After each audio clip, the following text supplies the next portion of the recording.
What is an examination for discovery, or just a discovery for short? Today, I'm going to be talking about what a discovery is, what its purpose is, and why you need to care about it in your lawsuit. I'm Natalie Gerry from Gerry Law. I help injured people get the compensation that they deserve for their injuries. Let's get into it today.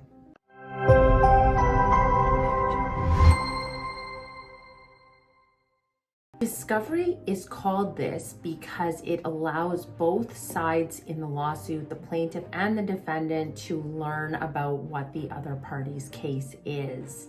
And I should say there are two parts to discovery. First of all, there is the documentary discovery, where each party has to provide to the other side all of the relevant documents in their case that they intend to rely on at trial. Medical records usually are updated after the discovery because it can still take quite a long time to get to trial after discoveries. But for the most part, the effort is to provide all of the documents that each party is relying on. With the documentary discovery, it is important that you give to your lawyer any documents that may be relevant to your case that you have in your possession. With the documentary discovery, this means that you have an obligation to provide any relevant documents to your case to your lawyer so they can disclose them to the other side. And this includes documents that may not necessarily be helpful to your case, but there is an obligation to disclose everything. That's with the documentary portion. Then there are the verbal or oral examinations for discovery. You may be wondering what is involved in that. This is where the parties sit down around a table and there is a court reporter and everything that's being said is written down. So it will be you and the lawyer for the other party. So the defendant's lawyer, usually the defendant themselves will not be present. This is a question that I get quite frequently. They won't necessarily be present. They can sometimes be present, but if their presence is intimidating to the witness, to you as the plaintiff, then they will not be there. We can say that they shouldn't be there. Usually it's the lawyer asking questions of you about your case so that they can get a sense of what happened and what your case is. It is good to go in and be prepared, and I do have do's and don'ts of discovery, and that will be linked in another video below. But what a discovery actually is, as I said, the parties are usually sitting around a table. It's a pretty informal process where the other lawyer can ask questions about your claim to get a sense of what you are claiming for and the strength of your evidence, and to see how you would come across as a witness. Let's talk about what to expect at the start of your examination for discovery. So as I said, you're sitting at the table. I will be beside you as your lawyer, and the lawyer for the defendant will be across the table.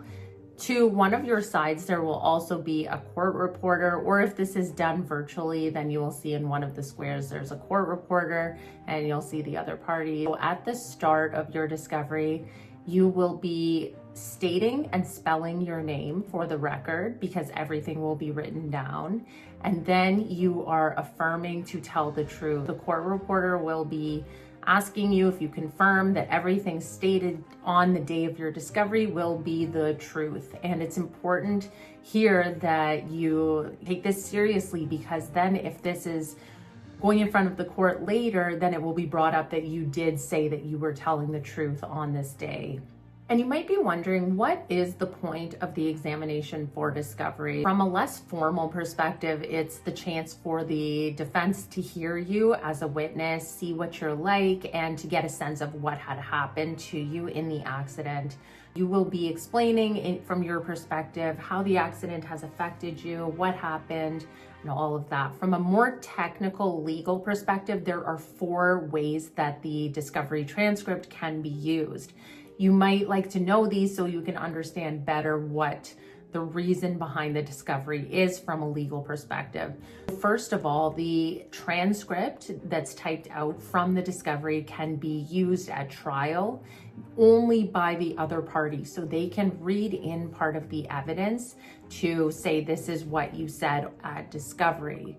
The second way that it can be used, the second thing that the transcript from the examination for discovery can be used for is to impeach your credibility at the trial. If the answer that you give at trial on the stand is different than what you said in your examination for discovery, then the other lawyer can pull up the transcript from the discovery and can put your answer to you, showing the contrast to the judge that today in trial you're saying this, but back in your examination for discovery you said something different, which then can raise a question about your credibility.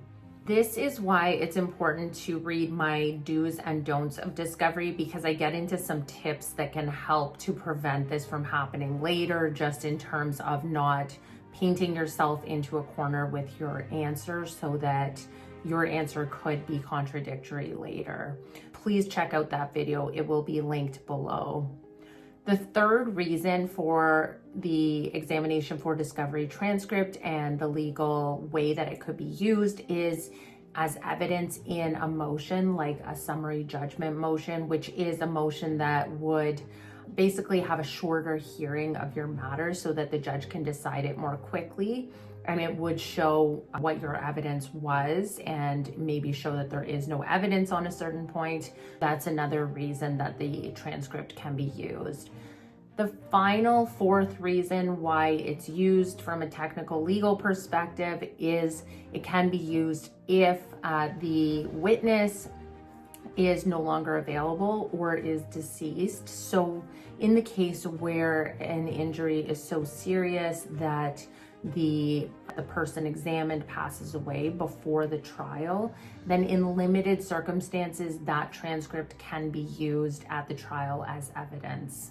That's a limited application though, and not as common as the first three that I mentioned. To get back to the less technical reasons for the examination for discovery, it's good to understand that this is an opportunity for the defense lawyer to really understand how the accident has affected you, and for the defense lawyer to get a glimpse into what your life is like after the accident. This is not a time for sugarcoating your injuries. If you are still having pain, it is important that you bring that up and mention it. It's not a time to be tough and say, oh yeah, no, I'm completely fine. And some people do like to act like they are fine, even if sometimes they're still having limitations. This would not be the opportunity to do that. It's best to make sure that you mention any issues that you are still experiencing. And it's the chance for the defense lawyer to see what your life is like after the accident.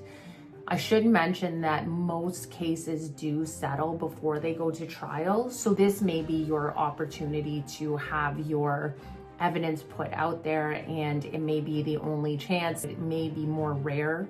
It is more rare that we would go to trial and you would have that chance to express your evidence. This is your opportunity to explain how the accident has affected you and what happened and all of that. That being said, most of the reasons the transcript is used are negative. It could negatively affect your case because the transcript technically does belong to the other party, the defense counsel, and it's for them to use against you. It is important to watch my video on the do's and don'ts of discovery and try to make the discovery as positive as possible and as helpful to your case as possible. I'm Natalie Gerry from Gerry Law. Please subscribe and check out my other videos, and I will see you in the next one.